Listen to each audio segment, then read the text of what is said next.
عورتوں کی چالیں بڑی خطرناک ہوتی ہیں، جانتے ہو نا؟ اور نہ جانتے ہو تو میں آپ کو بتاؤں، میری ماں بہنیں ناراض ہو رہی ہوں گی، یہ مولوی کیا کہہ رہا ہے، غصہ مت ہوئیے، قرآن نے خود کہا ہے ان کیدکن عظیم، ان عورتوں کی چالیں بہت خطرناک ہوتی ہیں۔ عورتوں کی چال، صرف کھڑے ہو کر اگر دو آنسو بہا دے تو آپ دیوانے ہو جائیں گے، اوہ کتنا ظلم ہوا ہے بیچاری پر، دیکھو بیچاری کیسے رو رہی ہے، ارے اس کے آنسو ہی میں تو سارے ظلم چھپے ہوئے ہیں۔ کتنی جلدی آدمی،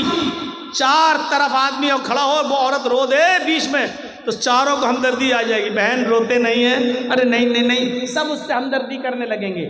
قرآن کی آیت پر اعتبار کریے، ان کیدکن عظیم، ان عورتوں کی چالیں بڑی خطرناک ہوتی ہیں۔ اب بادشاہ مصر کی بیوی نے چال چلی، ساری عورتوں کی دعوت دے دی، ساری عورتوں کو بٹھا دیا، ایک ایک پھل سب کو سامنے پھل رکھ دیے، ایک ایک چھری دے دی اور کہا جاؤ پھل کھاؤ۔ ساری عورتیں کاٹ کاٹ کے پھل کھانے لگیں۔ ادھر یوسف سے کہا یوسف ان کے سامنے سے گزر جاؤ۔ یوسف علیہ السلام ان عورتوں کے سامنے سے گزرے، ان عورتوں نے جیسے ہی دیکھا یوسف علیہ السلام کے حسن کو، ان کی خوبصورتی کو، ادھر دیکھا ادھر پھل کے بجائے ہاتھوں پر انگلیاں چھریاں چلا دیں، انگلی کٹ رہی ہے اور وہ دیکھتی چلی آ رہی ہیں، انگلی کٹ رہی ہے لیکن دیکھ رہی ہیں، تکلیف نہیں ہو رہی ہے۔ کبھی کبھی آپ بہت تیز ایکسیڈنٹ کر جائیں اور آپ کا سر کسی دیوار سے بہت تیز ٹکرا جائے تو اس وقت آپ کو تکلیف نہیں ہوگی، 15 منٹ کے بعد، 20 منٹ کے بعد، آدھے گھنٹے کے بعد آپ کو درد کی تکلیف ہوگی۔ ایسے ہی یہ عورتیں یوسف کے حسن کو دیکھ کر شستر رہ گئیں، ہاتھوں کی انگلیاں کٹ کٹ کے زمین پر گر رہی ہیں لیکن ان عورتوں کو تکلیف نہیں ہو رہی ہے۔ اور انگلی کٹی نہیں تھی ایسے چھری چل گئی ہو نا، تھوڑی سی کٹ گئی، نہیں، قطعنا ایدیہن، عربی زبان میں قطع یقطع کے معنی کاٹنا اور قطع یقطع تختی کے معنی ہوتے ٹکڑے ٹکڑے کرنا۔ ان عورتوں نے اپنی انگلیاں کاٹی نہیں تھیں بلکہ کٹ کٹ کے گرنے لگی، ٹکڑے ٹکڑے ہونے لگیں۔ الفاظ کی زیادتی معنی کی زیادتی پر دلالت کرتی ہے۔ ان عورتوں کی انگلیاں کئی جگہ سے کٹی اور چیخ کر کہنے لگی ما ھذا بشرا، ما ھذا بشر، یہ کوئی انسان ہے ہی نہیں۔ آئے بادشاہ مصر کی بیوی، تو کس کو دکھا رہی ہے؟ یہ تو انسان لگتا ہی نہیں ہے۔ ان ھذا الا ملک کریم، یہ تو کوئی بزرگ فرشتہ نظر آتا ہے، یہ تو کوئی فرشتہ دکھائی دیتا ہے، فرشتہ دکھائی دیتا ہے۔ یعنی ابھی صرف بادشاہ مصر کی بیوی کا دل تھا، اب مصر کی ساری عورتوں کا دل آ گیا، اب ساری چاہنے لگی یوسف میرے ہو جائیں، یوسف ہماری طرف مائل ہو جائیں۔ اب بادشاہ کی بیوی نے کہا دیکھا تم تانے مارتی ہو نا، اب بتاؤ میرا کیا قصور ہے، بتاؤ میری کیا غلطی ہے، جو میں چاہتی ہوں یوسف سے وہی تو تم لوگ بھی چاہ رہی ہو، بتاؤ میرا کیا قصور ہے۔ اور وہی دھمکی دی بادشاہ کی بیوی نے، ذرا دھمکی سنیے۔ آئے عورتوں، آئے مصر کی، مصر والیوں، اگر اس لڑکے نے، اس جوان نے، اس یوسف نے اگر میرا ارادہ پورا نہیں کیا، میری بات نہیں مانی، اشارہ آپ سمجھ رہے ہوں گے، آئے مصر کی عورتوں، اگر یوسف نے میری بات نہ مانی، اگر میرا ارادہ پورا نہ کیا، میری بات نہ مانی اور میرے ساتھ وہ کام نہیں کیا جو میں چاہتی ہوں، اگر یہ میرے قریب نہ آیا تو اس کو سخت سے سخت سزا دلواؤں گی یا جیل کے اندر سڑوا دوں گی، جیل کے اندر سڑے گا، یہ جیل کے اندر اپنی پوری زندگی گزارے گا۔ جب یوسف علیہ السلام کو یہ دھمکی ملی کہ یہ کہہ رہی ہے اگر اس نے میری بات نہ مانی تو سخت سے سخت سزا دلواؤں گی یا جیل میں سڑا دوں گی، تو آسمان پہ نظریں ڈالی یوسف علیہ السلام نے اور اپنے رب کو پکار کر کیا فرمایا، رب السجن احب الی مما یدعوننی الیہ، اے میرے رب، اے میرے پروردگار، مجھے جیل کی زندگی زیادہ محبوب ہے، مجھے جیل میں جانا زیادہ پسند ہے، مجھے جیل میں رہنا زیادہ گوارا ہے، میں جیل میں پوری زندگی گزار لوں گا، مجھے جیل میں جانا زیادہ محبوب ہے، پسند ہے، لیکن وہ کام کرنا میں تیار نہیں، وہ کام گوارا نہیں جس کام کے لیے یہ عورتیں مجھے بلا رہی ہیں۔ یعنی ایک نہیں بلا رہی تھی، کئی عورتیں بلا رہی تھی ساری۔ تو کیا کہا؟ اے اللہ، جیل میں جانا پسند ہے لیکن وہ کام کرنا پسند نہیں جس کی طرف یہ مجھے بلا رہی ہیں۔ یدعوننی الیہ، جمع مؤنث غائب کا صیغہ، ایک عورت نہیں کئی عورتیں تھیں جو یہ کہہ رہی تھیں اے یوسف ہمارے پاس آ جاؤ، اور یوسف نے کہا اے اللہ مجھے جیل جانا پسند ہے لیکن وہ کام کرنا پسند نہیں ہے جس کام کے لیے یہ عورتیں مجھے بلا رہی ہیں، اب تیری مدد مجھے چاہیے۔ اور مدد کیا چاہیے؟ وَإِن لَا تَصْرِفْ عَنِّي كَيْدَهُنَّ، ان کی چالوں سے مجھے بچا لے،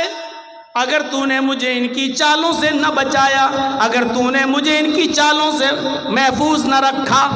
اَسْبُ إِلَيْهِنَّ، تو میں بھی ان کی طرف مائل ہو جاؤں گا، میں ان کی چالوں میں پھنس جاؤں گا، میں ان کی چالوں میں گرفتار ہو جاؤں گا، وَأَكُن مِّنَ الْجَاهِلِينَ، اور جاہلوں نادانوں میں میرا شمار ہو جائے گا۔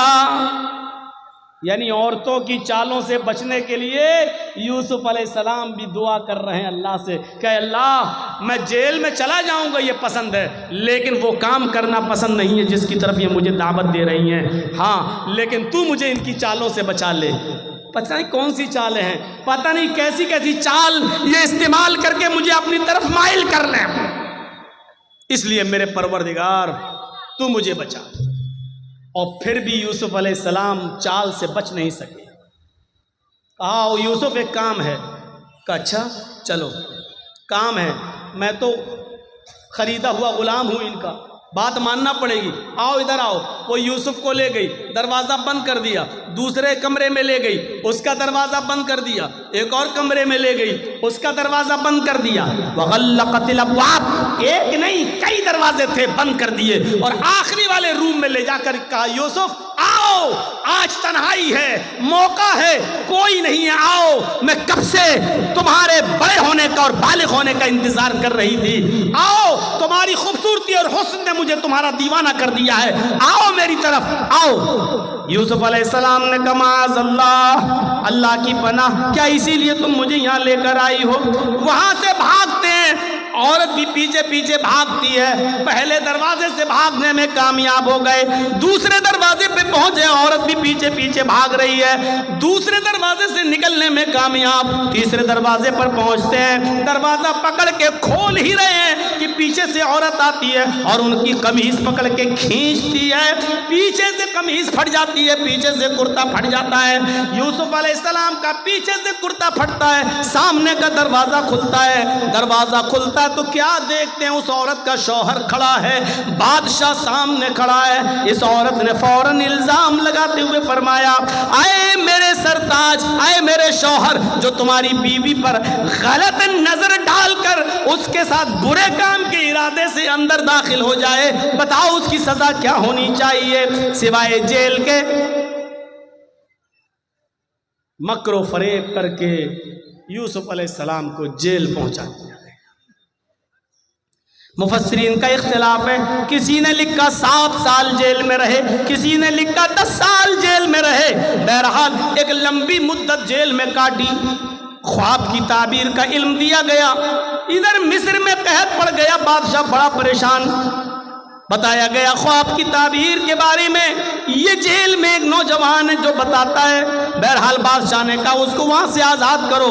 جو خواب کی تعبیر بتاتا ہے وہی اس کا انتظام بھی کرے گا، اور ان کو جیل سے نکالا گیا اور ملک مصر کا بادشاہ بنا دیا گیا۔ جب ملک مصر کا بادشاہ بنائے گئے، یوسف علیہ السلام مصر کے بادشاہ بن گئے، تو یوسف علیہ السلام کے پاس ایک قمیص تھی، اب آپ غور کرو، چھوٹے سے تھے کنویں میں ڈالے گئے، پھر بیچے گئے، پھر بڑے ہوئے، مختلف مراحل سے گزرے، 10 سال 7 سال یا 10 سال جیل میں رہے، کتنے سال وہ اپنے ماں باپ سے دور رہے۔ اب جب مصر کے بادشاہ بنے تو اپنے باپ کے پاس ایک آدمی کو بھیجا، کرتا تھا اپنا، قمیض یہ اتاری اور دیا کہ لو اس کرتے کو فلاں فلاں بستی میں لے جاؤ، اور یعقوب نام کا ایک بوڑھا آدمی تمہیں ملے گا، یہ قمیض اس بوڑھے آدمی کو دے دینا، وہ پہچان لے گا یہ قمیض کس کی ہے۔ یوسف علیہ السلام جو چیز بتانا چاہتا ہوں میرے ساتھیوں وہ سنو، جو چیز میں بتانا چاہتا ہوں اب سنو۔ وہ قاصد، وہ دودھ، وہ ایلچی جب یوسف علیہ السلام کی قمیض لے کر ان کے باپ کے پاس پہنچا، کہنے لگا مصر کے بادشاہ نے یہ قمیض آپ کو دی ہے اور کہا ہے کہ یہ قمیض دیتے ہی وہ مجھے پہچان لیں گے یہ قمیض کس کی ہے۔ بادشاہ نے، وہ یعقوب علیہ السلام نے ایسے قمیض لی، دیکھا، آنکھیں کمزور تھیں، نگاہیں کام نہیں کر رہی تھیں، اس قمیض کو ایسے ناک پہ رکھ کے سونگا، کہنے لگے یہ تو یوسف کی قمیض ہے۔ آئے قاصد، یہ تو یوسف کی قمیض ہے، میں جانتا ہوں، ابھی یہ نہیں بتایا کہ وہ میرا بیٹا ہے، اور ادھر یوسف نے نہیں بتایا کہ یعقوب میرے باپ ہے، یہ قمیض تو یوسف کی ہے۔ کہا جی انہوں نے ہی لے کے بھیجا ہے مجھے۔ تو یعقوب علیہ السلام نے جو پہلا سوال کیا اس سوال پر غور کرو، اپنے بچوں کو پڑھاتے ہو نا، سنو، یوسف علیہ السلام نے جو پہلا سوال کیا وہ سوال کیا تھا؟ کیف ترکتہ، تم نے یوسف کو کس حال میں چھوڑا، تم نے یوسف کو کس حال میں چھوڑا؟ قاصد نے جواب دیا ترکتہ ملک مصر، میں نے تو ان کو ملک مصر کا بادشاہ دیکھا ہے، یعنی وہ تو اس وقت بادشاہ ہیں ملک مصر کے۔ کس حال میں چھوڑا؟ کیا وہ تو بادشاہ ہیں مصر کے، یہ قمیض بادشاہ نے دی، مصر کے بادشاہ نے۔ یعقوب علیہ السلام کی آنکھوں میں آنسو، پڑھیے تفسیر ابن کثیر و معالم التنزیل۔ یعقوب علیہ السلام نے روتے ہوئے کہا لا اسألکم عن ھذا، نہیں تم سمجھے نہیں، میں یہ نہیں جاننا چاہتا کہ وہ ایم ایل اے ہے، ایم پی ہے، راج سبھا کا سانسد ہے، چیف منسٹر ہے، پرائم منسٹر ہے، بادشاہ ہے، چیئرمین ہے، کیا میں یہ نہیں جاننا چاہتا؟ اگر آپ کو پتہ چل جائے کہ آپ کا بیٹا چیف منسٹر ہو گیا کتنے خوش ہوں گے، آپ کو پتہ چل جائے کہ آپ کا بیٹا M L A M P ہو گیا تو آپ کتنے خوش ہوں گے۔ یوسف علیہ السلام کے بارے میں جب ان کے باپ یعقوب کو پتہ چلا کہ میرا بیٹا ملک مصر کا بادشاہ بن گیا تو خوش نہیں ہوئے، کیا کہتے ہیں لا اسألکم عن ھذا، میرا بیٹا کیا بن گیا میں یہ نہیں جاننا چاہتا، ارے وہ کیا بن گیا مجھے یہ نہیں معلوم، میں یہ جاننا چاہتا ہوں۔ اسألکم عن ای دین ترکتہ، میں یہ جاننا چاہتا ہوں کہ تم نے اس آدمی کو کس دین پر دیکھا ہے، کس دین پر چھوڑا ہے، یعنی اس کا دین کیا ہے، اس کا مذہب کیا ہے۔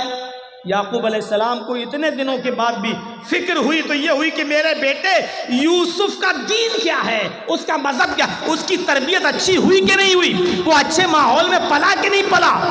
ناکارہ تو نہیں ہو گیا۔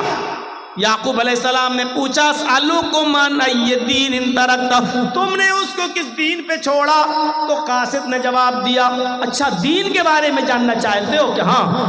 کہا قال یشہد ان لا الہ الا اللہ، میں اس کا دین نہیں جانتا، بس اتنا جانتا ہوں کہ وہ لوگوں سے یہ کہتا ہے کہ اللہ کے علاوہ کوئی معبود نہیں، وہ لوگوں سے یہ کہتا ہے کہ ایک اللہ کی عبادت کرو، اللہ کے علاوہ تمہارا کوئی معبود نہیں، اسی کی عبادت کرو، اسی کو سجدہ کرو، اسی سے مانگو۔ یعقوب علیہ السلام کہتے ہیں الحمدللہ، میں اپنے بیٹے کی تربیت سے خوش ہوں کہ اس حال میں اور بادشاہ بننے کے بعد بھی، مختلف مراحل سے گزرنے کے بعد بھی وہ اپنے رب کو نہیں بھولا، وہ اپنے اللہ کو نہیں بھولا۔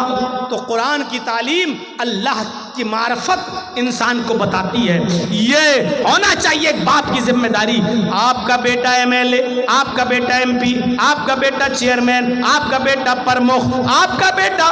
سباسد، آپ کا بیٹا سب کچھ، لیکن یہ بتاؤ کہ آپ کے بیٹے کی تعلیم کیا ہے، آپ کے بیٹے کا مذہب کیا ہے، آپ کے بیٹے کی دعوت کیا ہے، اس کا دین کیا ہے۔ کیا وہ یشہدو ان لا الہ الا اللہ پڑھتا یا نہیں پڑھتا، ایک اللہ کی عبادت کرتا یا نہیں کرتا، یہ چیز ضروری ہے۔ اور جب آدمی یہ جان لے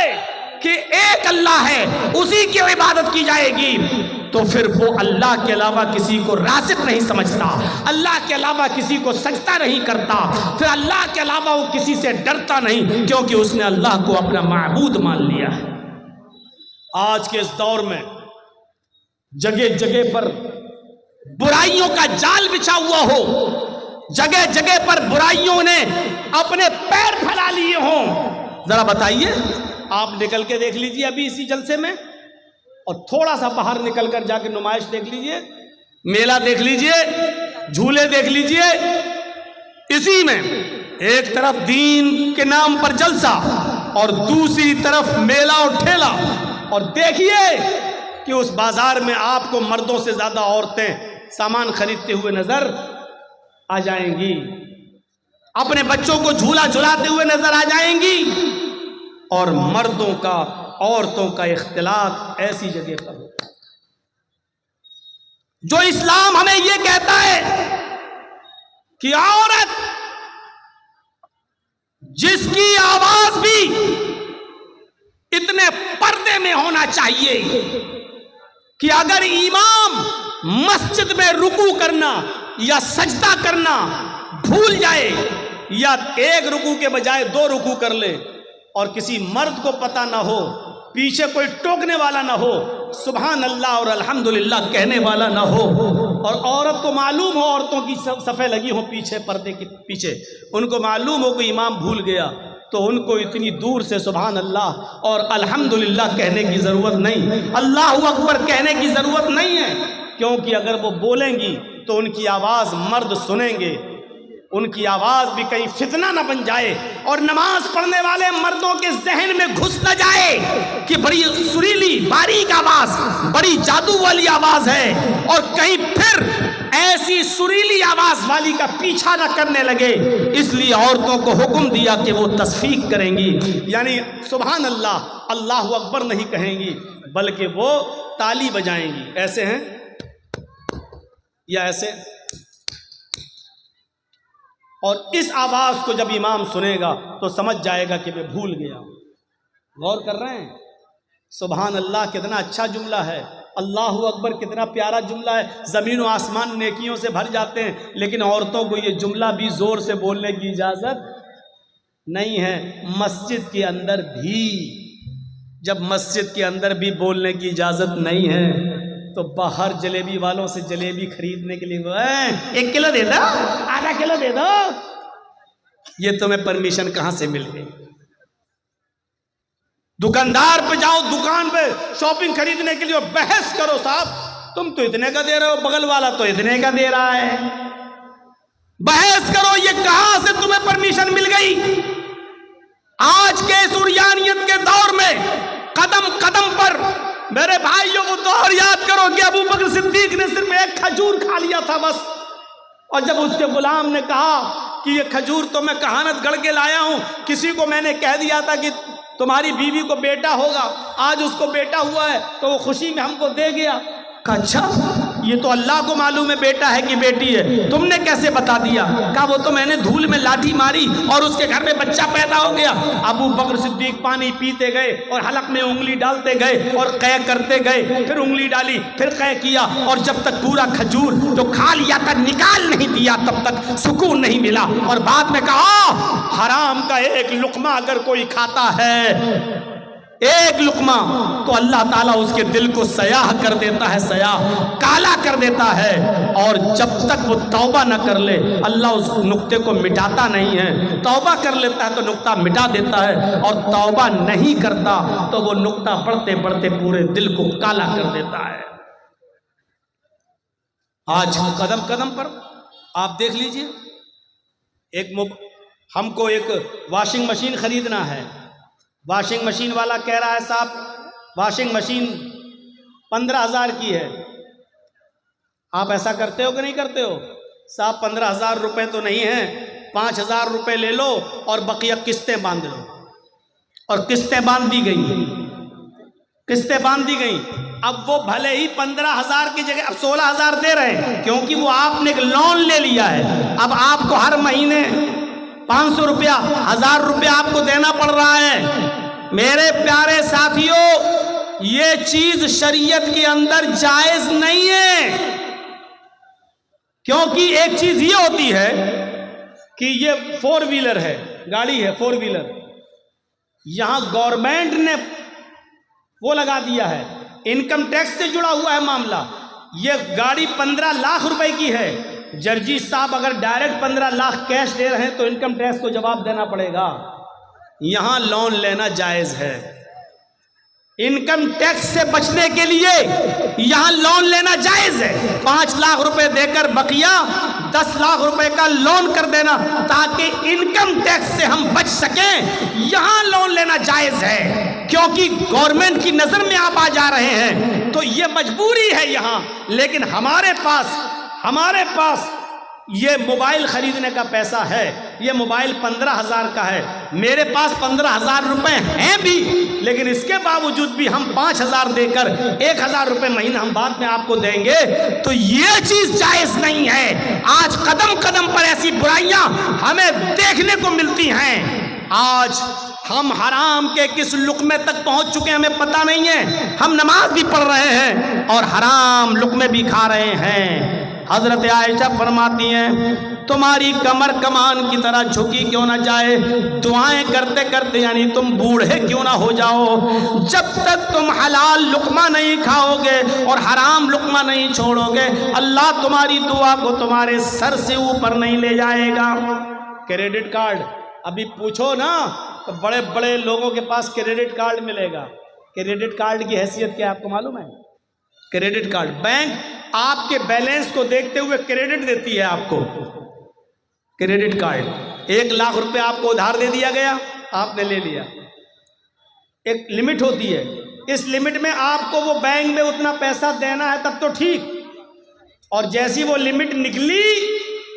آپ کے اوپر پرسنٹیج لگنا شروع ہو گیا، آپ کو اب مزید دینا پڑے گا۔ اب 1,05,000 دینا ہے، 1,10,000، کیونکہ آپ نے لمٹ کے اندر آپ نے پیسہ جمع نہیں کیا۔ کوئی بینک آپ کو 1 لاکھ روپیہ ادھار کیوں دے گی؟ آپ کو کیوں دے گی 2 لاکھ؟ آپ کو کیوں دے گی 1 لاکھ؟